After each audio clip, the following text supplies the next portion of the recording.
하나님의 말씀 우리 함께 보겠습니다. 하나님의 말씀 요한복음 11장입니다. 27절에서 35절.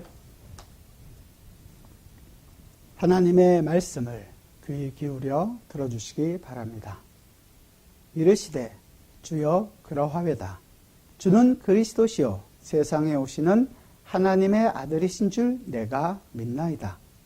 이 말을 하고 돌아가서 가만히 그 자매 마리아를 불러 말하되 선생님이 오셔서 너를 부르신다 하니 마리아가 이 말을 듣고 급히 일어나 예수께 나아가매 예수는 아직 마을로 들어오지 아니하시고 마르다가 맞이했던 곳에 그대로 계시더라.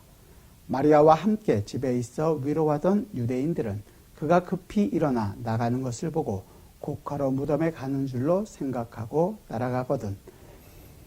마리아가 예수 계신 곳에 가서 배웠고 그 발 아래 엎드려 이르되 주께서 여기 계셨더라면 내 오라버니가 죽지 아니하였겠나이다 하더라.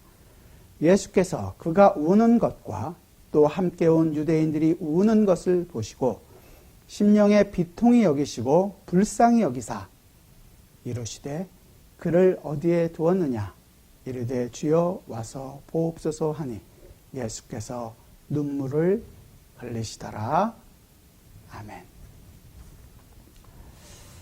지난주가 부활주일이었기 때문에 우리가 함께 살펴본 구절이 바로 전에 있었던 나는 부활이요 생명이니 나를 믿는 자는 죽어도 살겠고 무릇 살아서 나를 믿는 자는 영원히 죽지 아니하리니 이것을 내가 믿느냐? 영원히 죽지 않을 것에 대한 이 부활주일 메시지로 함께 살펴봤습니다. 이것을 내가 믿느냐? 우리 모두가 다 아멘 했죠? 오늘 보면 우리도 살아서 믿고 있는 우리들 역시 그래서 영원한 생명을 누리고 있나요? 한 주간 동안 그 영원한 생명의 기쁨을 맛보시고 사셨습니까? 얼굴이 안 보인다고 괜히 숨지 마시고 한번 여러분들 스스로 한번 생각해 보시면 감사하겠습니다. 우리만 아멘 한 것이 아니라 사실 오늘 본문에 나오는 마르다도 똑같이 아멘 합니다. 27절에서 그러죠. 이르시되 주여 그러하여다. 주는 그리스도시요 세상에 오시는 하나님의 아들이신 줄 내가 믿나이다. 믿는다고 합니다. 과연 마르다가 믿었을까요? 오늘은 아니라 다음 주 본문에 나오는 39절에 보면 이렇게 되어 있습니다. 39절에 보면 예수께서 나사로의 문을 그 동굴 문을 열라고 하시니까 예수께서 이르시되 돌을 옮겨 놓으라 하니 그 죽은 자의 누이 마르다가 이르되 주여 죽은 지가 나흘이 되었음에 벌써 냄새가 나나이다. 믿었다는 겁니까? 안 믿었다는 겁니까? 안 믿었다는 거죠. 안 될 일 왜 자꾸 이렇게 힘을 쓰시려고 합니까? 이미 냄새가 납니다. 그러지 마십시오. 이런 의도가 들어있는 거죠. 그럼 마르다가 믿는다고 했다는 말은 도대체 어디에 있는 것인가요? 지금 마르다는 믿고 있는 것은 아닙니다. 그게 어떤 내용인지에 대해서는 우리가 다음 주에 좀 더 자세히 살펴보도록 하겠습니다. 근데 오늘 본문에 보면 예수님께서 우셨다라는 내용이 나옵니다. 그래서 그 내용에 대해서 한번 살펴보려고 합니다. 우리 인생이 살아가다 보면 눈물을 흘릴 때가 많이 있죠. 우리가 언제 보통 눈물을 흘리는지 잠깐 생각해 보면 고통을 느낄 때 우리의 몸에 어떤 아픔이 찾아오면 외부의 고통으로 인하여 통증이 있게 되면 그 통증 때문에 눈물을 흘리는 경우들이 있습니다. 꼭 그런 것이 아니더라도 통증 때문이 아니라도 외부에서 나하고 전혀 상관없는 일을 나와 연관되었다고 얘기할 때 속에서 억울함 때문에 복장이 터져서 눈물이 나는 경우들도 있습니다. 반면에 또한 우리는 슬픈 일을 당하다거나 아니면 그것으로 인한 탄식이 있을 때 눈물을 흘리게 됩니다. 코로나로 말미암아 많은 가족을 잃어버리고 어쩌면 장례조차도 제대로 치르지 못하는 가족들은 그냥 눈에서 흘리는 눈물뿐만이 아니라 마음속으로도 눈물을 흘리고 있을지도 모르겠습니다. 저는 젊을 때는 별로 그렇게 눈물을 흘리지 않았는데 요사이는 갱년기라고 그러던데 조금만 슬픈 일만 있어도 눈물을 흘리게 되고 그것 때문에 괜히 좀 마음이 짠해지는 그런 경우들을 많이 느끼게 됩니다. 얼마 전에 있었던 4월 16일이 세월호 이제 6주기가 되는 날이라고 하는데 그 가족들이 아직도 마음속에 흘리는 눈물을 보면서 저도 마음이 아프고 눈물을 흘렸던 기억이 있습니다. 뿐만 아니라 우리는 사랑하는 가족을 위해서 눈물을 흘릴 때도 있습니다. 사랑하는 자녀들을 위해서, 정말로 사랑하는 부모님을 위해서. 이런 눈물들을 우리의 인생 가운데서 많이 흘리게 되죠. 그런데 오늘 우리는 지금 자녀 앞에서 눈물을 흘리고 계시는 예수 그리스도의 눈물을 보게 됩니다. 먼저 우리가 이 사건 진행 과정을 한번 살펴봅시다. 여러분들이 그냥 이 성경 안으로 들어가서 이 유대 땅, 이곳에 같이 지금 함께 있다고 생각하시면서 보셨으면 좋겠어요. 예수님과 마르다를 오셨다는 얘기를 들은 마르다가 예수님을 영접하러 마을 밖으로 나갑니다. 그리고 한참 얘기하고 있었죠. 그리고 마르다가 이제 마리아를 부르라고 얘기합니다. 마리아를 부르러 갑니다. 그래서 마리아가 예수님 계신 곳으로 쫓아 나옵니다.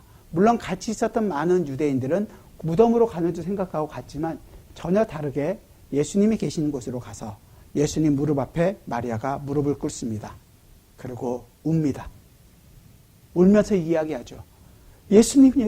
예수님께서 여기 계셨더라면 내 오라비 이 나사로가 죽지 않았을 것입니다. 많이 들어본 얘기죠. 좀 전에 마리다가 했던 말과 똑같습니다. 왜 그녀는 울고 있을까요? 물론 예수님이 여기 안 계셔서 죽었기 때문에 억울해서 우는 걸까요? 그런 것만은 아니죠. 그 오라버니 나사로의 죽음 앞에서 슬픔과 탄식, 그런 안타까움, 그런 모든 마음들 때문에 주님 앞에 무릎을 꿇고 울고 있습니다. 그런데 주님은 그 마리아와 유대인들의 눈물을 보면서 요한은 이렇게 기록하고 있죠. 33절에서 예수께서 그가 우는 것과 또 함께 온 유대인들이 우는 것을 보시고 35절에서 우셨다라고 이야기합니다. 이 35절은 정말로 성경에 있는 구절 중에서 가장 짧은 구절입니다. 영어 성경은 아주 간단하게 되어 있어요. Jesus wept. 예수께서 우시더라. 가장 짧은 구절임에도 불구하고 우리로 하여금 많은 생각을 하게 합니다. 그 예수님께서 창조할 때 아버지 하나님과 함께 창조하셨던 분이셨습니다. 그 하나님이신데 하나님이 지금 우십니다. 왜 우셨고 어떤 일로 우셨는가 하는 걸 우리가 함께 좀 생각해 보려고 합니다.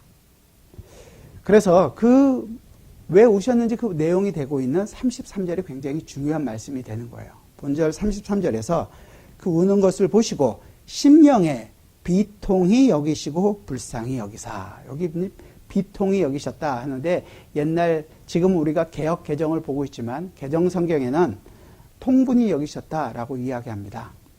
그냥 슬퍼서만이 아니라 이 통분이라는 것은 원통하고 분함이에요. 헬라어 단어로는 엠브리오 마오마이라는 단어인데 사실 이 단어가 가지고 있는 진짜 의미는 화남, 분노로 말미암아 나오고 있는 행동의 일환으로 슬픈 것, 눈물을 흘리고 있다라는 내용이 되는 것이에요. 반드시 이 안에는 그냥 우리가 생각하고 있는 것처럼 마리아가 울기 때문에 예수님이 따라서 슬퍼서 우는 것이다라는 것이 아니라 예수님은 지금 분노의 감정을 가지고 계신 거예요. 굉장히 분노하시고 화내는 마음으로 함께 울고 계시는 것입니다. 이 비통하다는 것이 제가 한글 국어사전을 찾아보니까 몹시 슬퍼서 마음이 아픈 상태, 슬퍼서 울부짖는 상태 이렇게 얘기하던데 그냥 슬퍼서만이 아니라 헬라어 단어가 가지고 있는 의미를 그대로 설명하자면 화를 내시는 분한 것, 분노에서부터 나오고 있는 슬픔이 슬퍼서 지금 눈물을 흘리셨다라고 이야기할 수 있는 것입니다. 그렇다면 예수님께서 지금 분노의 감정이 있는 거라면 왜 예수님의 마음이 그런 분노의 마음을 가지고 있는 걸까요? 잠깐 한번 생각해 봤으면 좋겠는데요. 먼저 보면 우리가 좀 오해할 수 있는 부분, 잘못 생각하고 있는 부분인데 뭐냐면 첫 번째가 마르다와 마리아는 예수님의 말씀을 전혀 이해하지 못하고 불순종하고 있기 때문에 그것 때문에 예수님이 지금 화를 내고 있다라고 생각할 수 있습니다. 예수님이 말씀하심에도 불구하고 마르다가 신앙 고백을 했음에도 불구하고 아직까지도 그녀의 삶에서는 불순종의 모습이 나타나니까 똑같이 마리아도 마르다가 했던 말과 같은 말을 하는 걸 보면 야 정말 변치 않는구나라는 것을 보면서 예수님께서 너무도 답답하셔서 분노하고 계신다. 그리고 이렇게 적용도 할 수 있습니다. 우리에게도 바로 적용하죠. 우리는 믿는다고 고백한 적이 얼마나 많습니까? 여러분들도 믿는다고 고백하고 그 믿음의 삶을 제대로 살지 못한 적이 얼마나 많습니까? 찔리시죠? 저도 찔리는데. 우리의 불신앙은 사실 마르다의 불신앙보다 훨씬 큽니다. 우리는 조금만 어려운 일이 있어도 하나님을 원망하고 불평하고 하나님께 왜 이렇게 나에게 힘드냐 하시냐고 삿대질을 하는 경우들이 많습니다. 그 부분에 대해서 하나님은 분명히 진노하신다라고 이야기한다면 우리도 굉장히 적용할 부분이 많이 있겠죠. 그러면서 내가 불신앙한 것이 어떤 것인지 내 스스로 돌아봐야겠다. 나쁘지 않죠. 적용점도 있고. 그런데 본문이 정말로 그 이야기를 하고 있느냐? 이 부분은 사실 더 중요한 부분입니다. 본문대로면 해석이 옳아 보이지 않기 때문에 그래요. 왜냐하면 마르다가 마리아에게 가서 예수님에게 한 말을 전한 적이 없어요. 예수님께서 부활이고 생명이래. 예수님을 믿으면 영원히 죽지 않고 산대. 이런 얘기를 한 적이 없어요. 그냥 너를 부르신다. 가서 보자. 그래서 그냥 마리아가 왔어요. 그렇죠? 그리고 마리아는 똑같이 마리다가 했던 말과 같은 말을 합니다. 우리 인간이 가지는 당연한 감정의 표현들을 예수님 앞에서 얘기했던 것뿐입니다. 그런데 예수님께서 거기에다 대고 화를 내고 분노하시면서 우신다? 그렇게 보기에는 조금 어려움이 있는 것 같습니다. 그녀의 불신앙 때문에 분을 못 이겨서 분을 내시는 거라면 두 번째는 뭐냐면 예수님은 왜 그녀들에 대해서 꾸짖지 않으시냐는 점이 있습니다. 내가 부활이고 생명이다. 근데 왜 너는 아직도 이것을 못 믿니? 나를 믿어야 될 거 아니야? 이렇게 얘기하시는 그런 말이 없습니다. 그냥 나사로가 어디 있니? 나사로에게 가자. 그런 점에서 마리아의 불신앙 때문에 분노를 하고 계시는 것은 우리가 생각해 볼 수 없을 것입니다. 불신앙 때문에 화낸 것이 아니라는 것을 우리가 분명히 알 수 있죠. 그리고 두 번째로 보면 볼 수 있는 상황이 보면 우리는 마리아가 지금 울고 있습니다. 그래서 예수님께서 화를 내고 분을 내고 우셨다.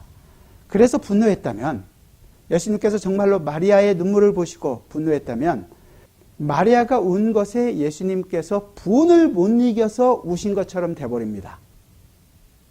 그렇다면 오히려 같이 슬퍼하면 되지 뭐하러 분을 내시냔 말이에요. 왜 화를 내시면서 그렇게 울 필요까지는 없지 않겠습니까? 그러니까 이 부분에 대해서도 분명히 아닌 것입니다.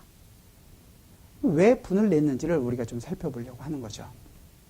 먼저 우리가 이 사건을, 이 나사로를 다시 살리시는 모든 사건을 볼 때 시작부터를 잘 생각해 보세요. 어디서부터 시작했는지. 요단강 저쪽에서부터 요단강을 건너서 가나안 땅으로 들어온 것처럼 지금 예수님은 출애굽의 마지막 여호수아의 인도를 따라 왔던 곳과 똑같은 인생을 지금 걸어가고 있는 거라고 말씀드렸죠. 그래서 여호수아와 이스라엘 민족이 요단강을 건너서 가나안 땅에 왔을 때 그들을 맞이하고 있는 것은 환영이 아니었습니다. 그들을 대적하는 적, 여리고성이 있었고 아이성이 있었습니다. 그들과 이제 전쟁을 치러야 하는 그런 상황인 것처럼 예수님도 요단강을 건너서 이 12제자와 함께 이 나사로의 죽음 앞에 서시는 것입니다. 이스라엘이 전쟁을 치러야 하는 상황을 예수님은 나사로의 죽음이라는 것 앞에 맞닥뜨리고 서 계시는 것입니다. 그렇다면 우리는 예수님께서 이 비통하고 분노하신 이유가 그들의 불신앙이나 마리아의 눈물 때문이 아니라 사실은 그들 모두를 그렇게 불신앙에 반응하게 하고 그렇게 슬픔의 눈물에 잠기게 하고 우리의 모든 소망을 없게 하는 그 진정한 원수, 진정한 대적, 바로 그 죽음 때문이라는 것을 우리는 알게 됩니다.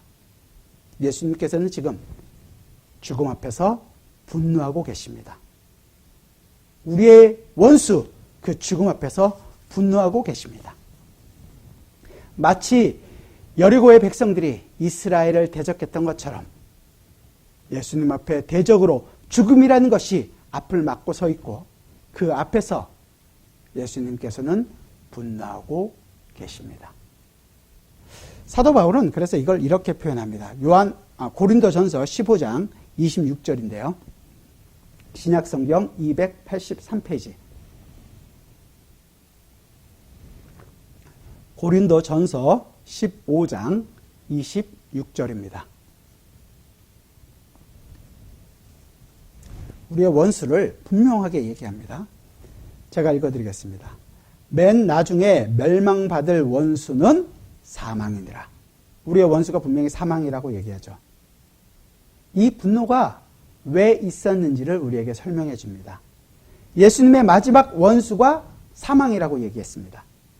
예수님께서는 이 나사로의 죽음 앞에서 모두가 슬퍼하게 하는 그 죽음을 보시면서 주님은 분노하시고 그 죽음이 모두를 사로잡고 있는 그 죽음의 권세 앞에서 주님은 분노하고 계시는 것입니다.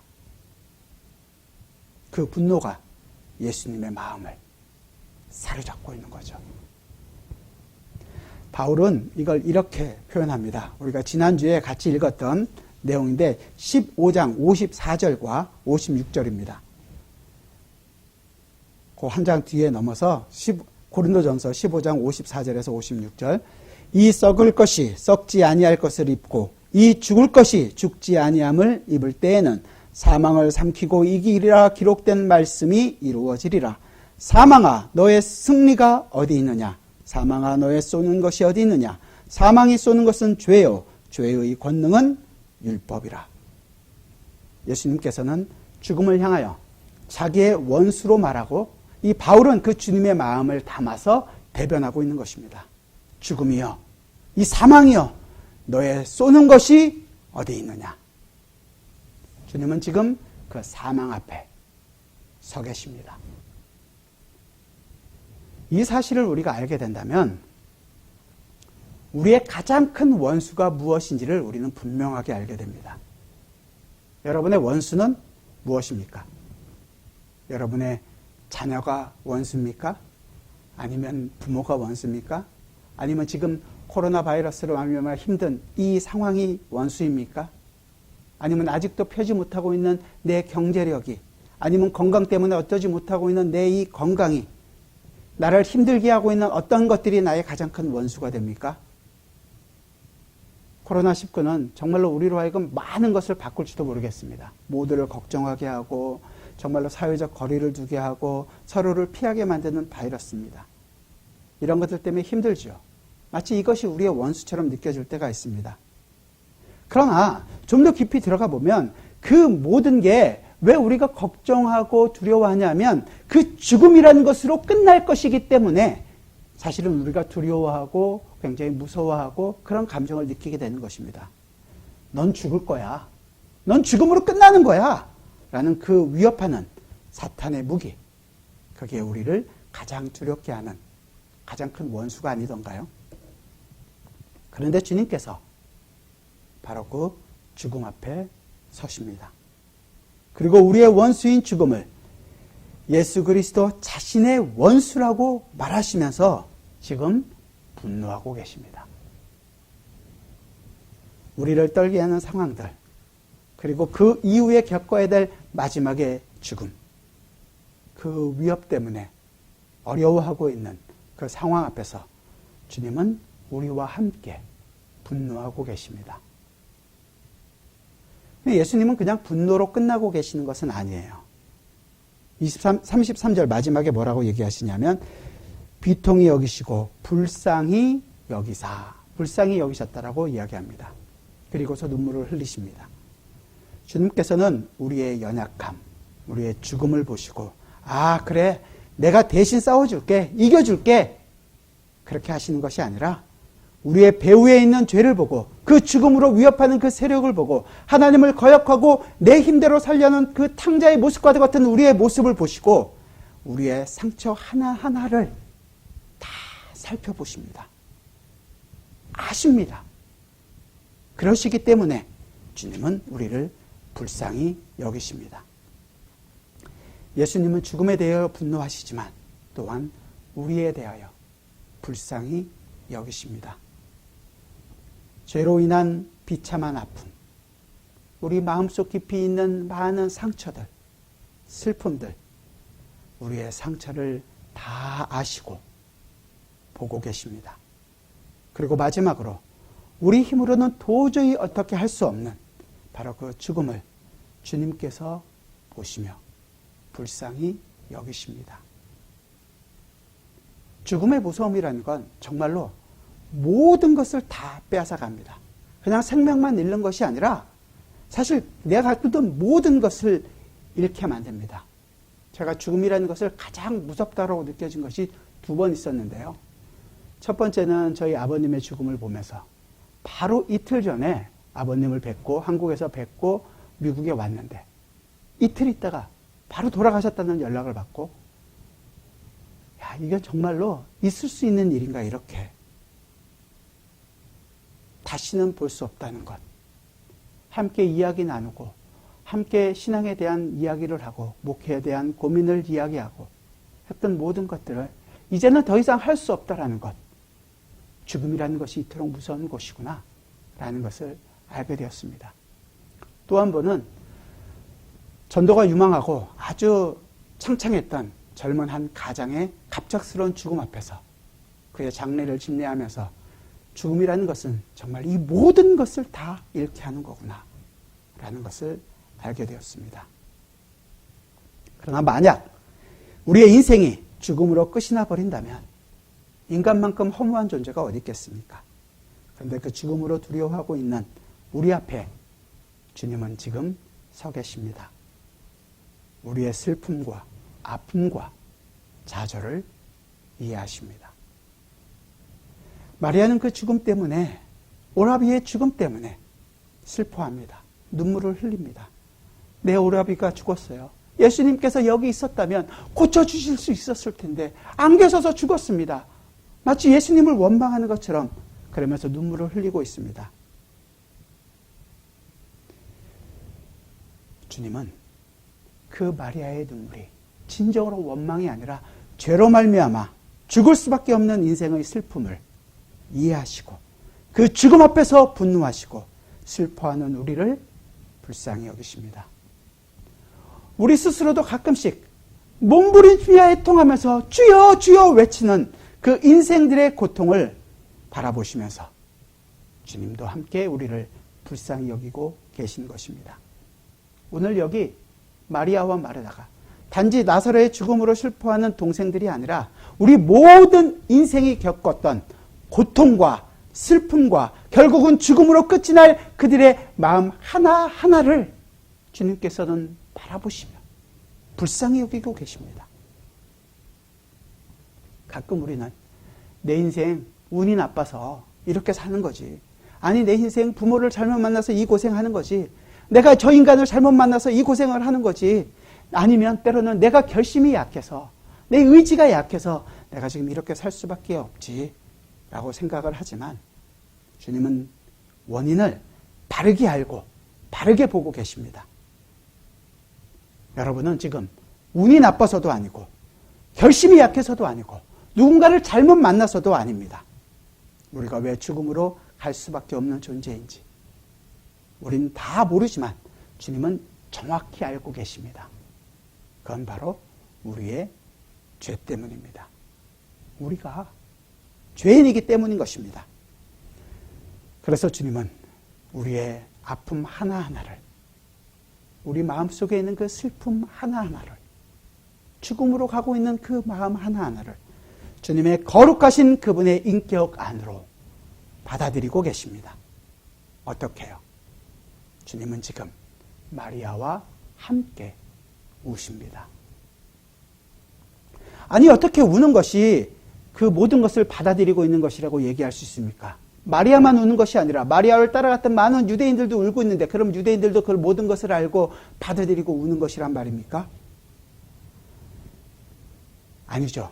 예수님만 받아들일 수 있는 그 이유를 우리가 한번 찾아보려고 합니다. 시편 56편입니다. 구약성경 842페이지. 시편 56편 1절서부터 우리 8절까지만 볼 텐데요. 이 시의 표제가 이렇게 써 있어요. 다윗이 가드에서 블레셋인에게 잡힌 때, 다윗이 블레셋으로 도망갔습니다. 사울이 자기를 죽이려고 하니까 쫓기고 도망가다 결국 블레셋으로 도망갔어요. 그래서 그때 잡혔을 때 지은 시입니다. 1절부터 우리 차근차근 같이 한번 8절까지 같이 읽도록 하겠습니다. 하나님이여 내게 은혜를 베푸소서. 사람이 나를 삼키려고 종일 치며 압제하나이다. 내 원수가 종일 나를 삼키려 하며 나를 교만하게 치는 자들이 많사오니 내가 두려워하는 날에는 내가 주를 의지하리이다. 내가 하나님을 의지하고 그 말씀을 찬송하올지라. 내가 하나님을 의지하였은즉 두려워하지 아니하리니 혈육을 가진 사람이 내게 어찌하리이까. 그들이 종일 내 말을 곡해하며 나를 치는 그들의 모든 생각은 사악이라. 그들이 내 생명을 엿보았던 것과 같이 또 모여 숨어 내 발자취를 지켜보나이다. 그들이 악을 행하고야 안전하오리이까. 하나님이여 분노하사 무 백성을 낮추소서.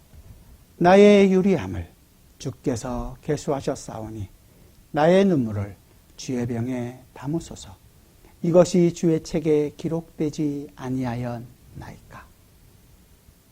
블레셋은 이스라엘의 적국이에요. 그리고 그 블레셋의 가장 유명한 장수였던 골리앗을 죽인 사람이 바로 이 다윗입니다. 원수 같던 다윗을 잡은 거죠. 다윗은 그 블레셋에 잡혀가서 자기가 미친 척하면서 간신히 목숨만 부지하고 살았습니다. 그렇게 블레셋으로 가서 잡혔을 때 지은 시입니다. 사람들에게 잡혀서 엄청 두들겨 맞았던 것 같아요. 1절에서 그러잖아요. 사람이 나를 삼키려고 종일 치며 압제하나이다. 다윗은 갈 곳이 없던 자였습니다. 모든 것을 잃어버린 자 같았습니다. 그는 굉장히 용맹했었습니다.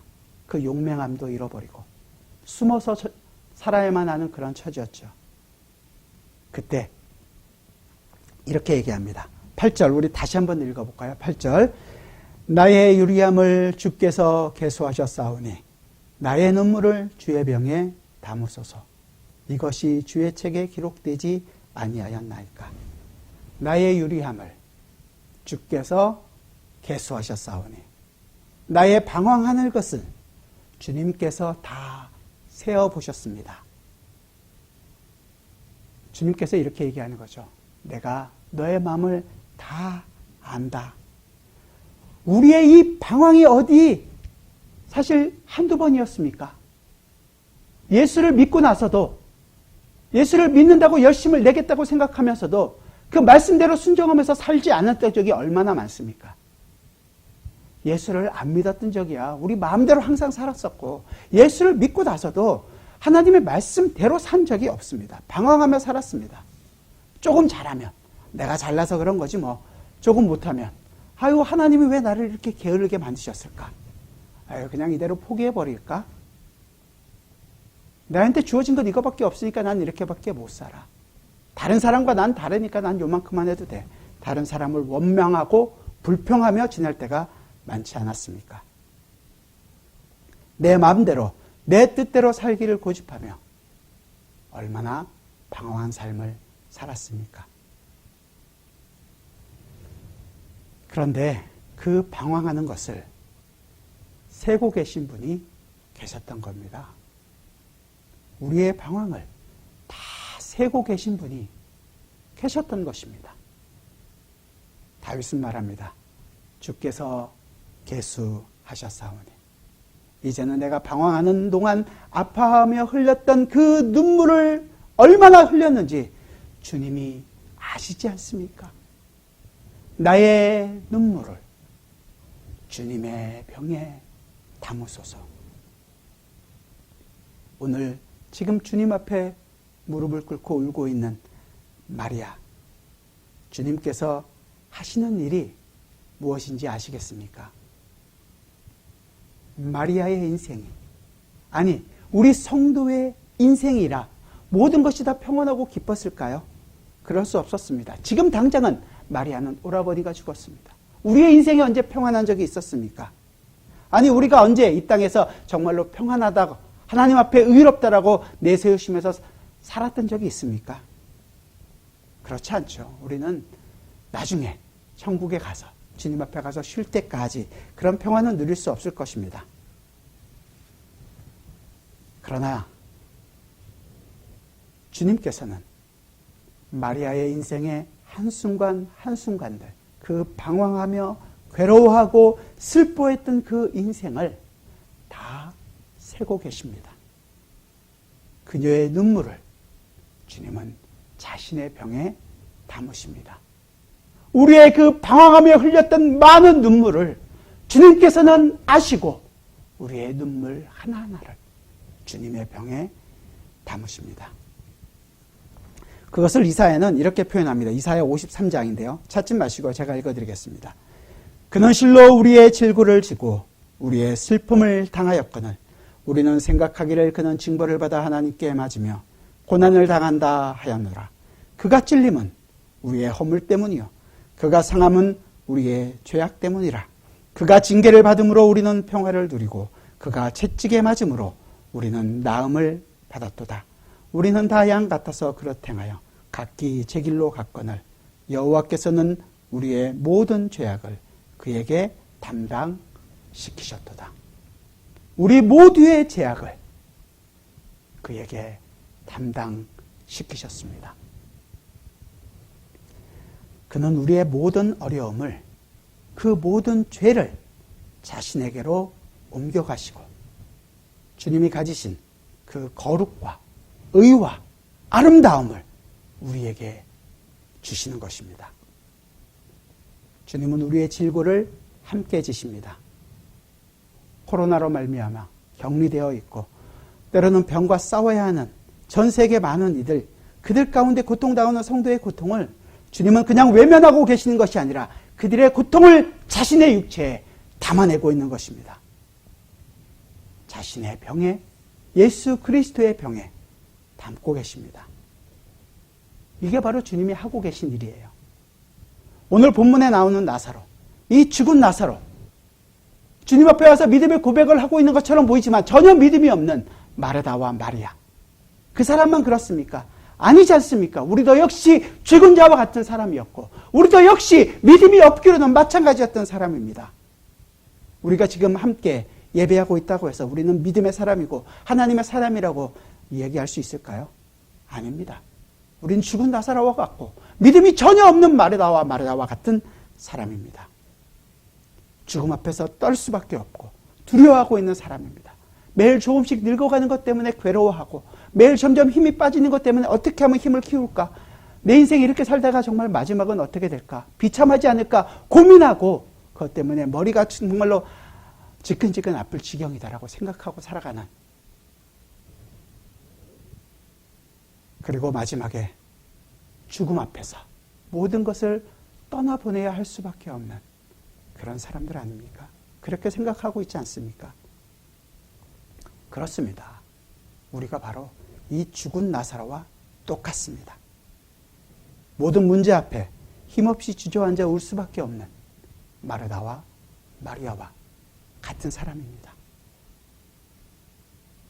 너무 심하다고요? 우리의 본 모습을 정말로 바르게 보시길 원합니다. 그런데 문제는 이것으로 끝은 아닙니다. 그런 우리 앞에, 지금 본문에서는 이 마리아 앞에 예수님께서 서신 것처럼 우리 앞에 주님이 서십니다. 내 문제로, 내 연약함으로 항상 주님께 매달릴 수밖에 없는 우리의 이 인생 앞에 주님이 서십니다. 죽음으로 두려워하고 있는 우리 앞에 주님께서 서십니다. 그리고 내 눈물을 주님의 병에 담고 계십니다. 여러분이 이 죽은 냄새나는 나사로가 되신다면, 믿음 없는 마리아와 마르다가 되신다면, 여러분도 여러분 앞에서 함께 울고 계시는 이 주님을 발견하게 되실 것입니다. 내 눈물을 주님은 자신의 병에 담으시고 계십니다. 내 불신앙의 모습들에 대해서 주님은 꾸짖지 않으십니다. 죄에 대하여는 분노하시지만 하나님의 자녀에 대해서는 꾸짖지 않으시고 불쌍히 여기시며 우리를 버리지 않겠다고 이야기해 주십니다. 내 슬픔과 아픔을 너무도 잘 아시지만 그걸로 나를 찌르거나 괴롭히지 않겠다고 이야기하십니다. 주님은 내가 바로 나사로입니다. 내가 바로 마리아입니다. 말하고 있는 이 주님의 자녀들에게 너는 너의 좌절로, 너의 아픔으로, 너의 죽음을, 그 죽음으로 끝날 인생이 아니다. 너의 모든 것을 내가 나의 병에 담겠노라. 주님은 내 인생에서 흘렸던 그 모든 눈물을 주님의 병에 담으시고 그 병을 우리에게 보여주십니다. 너 혼자 아파한 것이 아니란다. 너 혼자 눈물 흘린 것이 아니란다. 나도 너와 함께 아파했고 나도 너와 함께 눈물을 흘렸단다. 그리고 그 병을 우리에게 보여주십니다. 주님은 우리의 눈물을 자신의 병에 담으셔서 마지막 죽음 앞에 서십니다. 그 죽음 안으로 주님께서 들어가십니다. 우리는 다 알고 있는 것처럼 주님께서는 십자가에서 죽으십니다. 나의 죽음이 되셔서 죽음 안으로 들어가십니다. 비록 우리는 도망가고 부인하고 내 욕심대로 살아가고 있음에도 불구하고 주님은 우리의 눈물을 담아 십자가에서 죽으십니다. 자신의 인생을 우리에게 쏟아 부으십니다.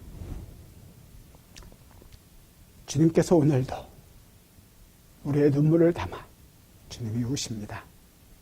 그리고 우리의 눈에 있는 그 눈물을 닦아주십니다. 그래서 우리는 더 이상 울 수가 없습니다. 아니요, 울지 않습니다. 더 이상 내 슬픔으로 말미암아 눈물을 흘리지 않습니다. 내 비참함 때문에 울지 않습니다. 나의 죽음이 걱정되어서 울지 않습니다. 우리의 눈물을 주님께서 흘리셨기 때문입니다. 이제 우리의 눈물은 죄와 싸우려는 그 다짐의 눈물입니다. 성도를 사랑하고야 말겠다는 그 긍휼의 마음을 가지고 흘리는 눈물입니다. 세상을 향한 안타까움을 가진 사랑의 눈물입니다. 여러분은 어떠한 눈물을 흘리시고 계십니까? 그러나 우리의 눈물은 눈물 흘린 것으로 끝이 나질 않습니다. 주님께서는 이 눈물을 담아 십자가에 죽으시고 끝이 아니라 부활하셨습니다. 그 예수 그리스도의 부활이 이제 우리의 부활이기에 주님, 나도 주님과 함께 부활한 자로 살게 하심을 감사합니다. 비록 당장 세상은 우리를 핥히고 우리를 찢고 우리의 마음을 후벼팔지라도, 세상은 우리의 과거를 들춰내도 넌 이것밖에 안 된다고 아무리 얘기한다고 할지라도 주님께서 나의 모든 죄와 나의 슬픔과 나의 비통을 가지고 십자가에 죽으시고 그 눈물을 이겨내시고 그 죽음을 이겨내시고 부활로 승리하셨다면, 그 승리를 지금 우리에게 베풀고 계시다면 우리는 그 주님 안에서 주님과 함께 목 놓아 울 수 있을 것입니다. 우리 마음속에 있는 고통과 우리 마음속에 있는 좌절, 그 죽음의 고통을 주님의 눈물에 담아 섞어버리십시오. 주님은 우리의 눈물을 담아 십자가에서 죽으셨습니다. 그러나 우리 주님은 그저 나사로에게 나사로야 나와라 하는 것뿐만이 아니라 우리를 부르십니다. 사랑하는 내 아들, 사랑하는 내 딸아, 나와라. 나와 함께 이 승리를 경험하자. 승리하신 예수 그리스도 안에서 우리도 승리하였습니다. 그 승리의 인생을 우리가 살아가게 되는 것입니다. 그 승리의 진짜 첫 열매는 나사로가 아니었습니다. 예수 그리스도이십니다. 죽으시고 부활하신 예수 그리스도께서 우리의 죽음의 부활의 첫 열매가 되셨기에 우리도 그 예수 그리스도의 부활 안에서 그 승리의 부활을 매 순간 경험하게 되는 것입니다. 이 고난과 코로나로 말미암은 여러 가지 어려움이 많지만 예수 그리스도의 승리가 우리 것이라는 것을 확실한다면 이겨내십시오. 승리하십시오. 악에게 지지 말고 예수 그리스도 안에서 승리하시는 여러분의 인생이 되기를 주님의 이름으로 부탁드립니다. 기도하겠습니다. 사랑하는 주님,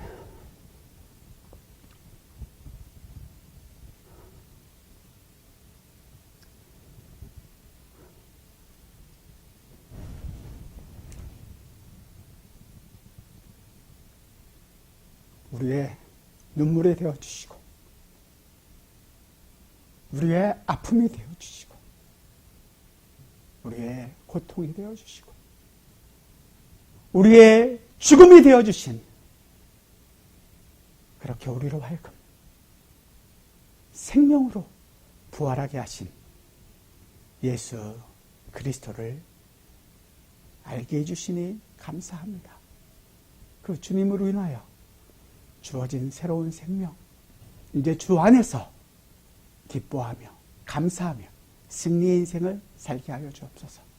이제 우리로 하여금 내 인생 왜 이럴까 한탄하며 눈물을 흘리는 인생이 아니라 그리스도와 함께 죄와 싸우는 눈물을 흘리게 하여 주시고 주님 앞에 회개하는 눈물을 하게 해주시고 그의 성도를 사랑하는 그 긍휼의 마음으로 그들을 보듬게 안을 수 있는 그 긍휼의 눈물을 흘리게 하여 주시고 세상을 향하여 복음을 전하며 그 복음의 길을 걸어가는 것을 기쁨으로 여길 수 있는 눈물을 우리의 인생 가운데에서 흘리며 살아갈 수 있게 하여 주옵소서.